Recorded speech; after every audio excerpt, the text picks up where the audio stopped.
Alors vraiment une histoire incroyable là. Une météorite s'écrase dans le lit d'une femme au Canada.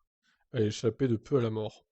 La NASA estime que la Terre est bombardée par plus de 100 tonnes de matériaux issus de comètes ou d'astéroïdes chaque jour. Le 3 octobre dernier, une météorite est tombée dans le lit d'une habitante de la petite ville de Golden, en Colombie-Britannique, en plein milieu de la nuit.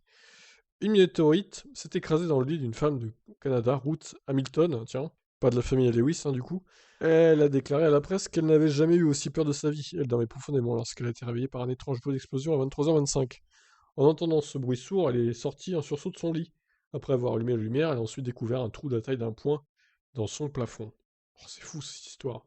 La Canadienne s'est ensuite empressée de contacter le service d'appel d'urgence nord-américain. Alors qu'elle avait à peine commencé à parler à l'opérateur, elle a remarqué la présence d'une pierre entre ses deux oreillers. Le morceau de roche noir, lisse mais anguleux, pesait plus d'1 kilogramme et faisait la taille d'un poing. La police est venue mener son enquête sur place. Un agent s'est entretenu avec les employés d'un site de construction voisin pour savoir s'ils n'avaient pas déclenché des explosions la nuit du 3 octobre. Ayant assuré qu'aucune explosion n'avait eu lieu sur leur site, ils ont déclaré avoir vu une boule brillante dans le ciel.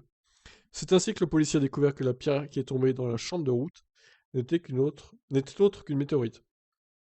Une équipe de l'université de Calgary, en collaboration avec l'université Western, est également venue à Golden à la recherche de nouveaux fragments. Le 10 octobre dernier, l'équipe a trouvé une deuxième météorite pesant dans les 500 grammes au nord-est de la ville. Des cas similaires à celui-ci sont déjà survenus auparavant. Le 30 novembre 1954, une météorite a traversé le toit d'une américaine nommée Anne-Elizabeth Hodge, alors que celle-ci dormait sur son canapé. Malheureusement, cette dernière a été marquée par une blessure grave à la hanche. Oh, c'est dingue, se prendre une météorite chez soi. Mais à quel moment, quoi? Quel niveau de poids il faut avoir pour se prendre une météorite venue de l'espace qui est infinie et vaste, qui s'écrase sur vous?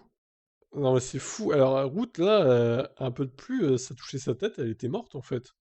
Ça s'est joué à 10 centimètres, 15 centimètres maxi, quoi. Non, mais sérieux, c'est fou quand on y pense, c'est dingue. C'est là qu'on se rend compte qu'on est peu de choses, en fait, dans l'univers. Waouh. Bon, je voulais vous partager cette histoire parce que là, c'est vraiment fou, quand même.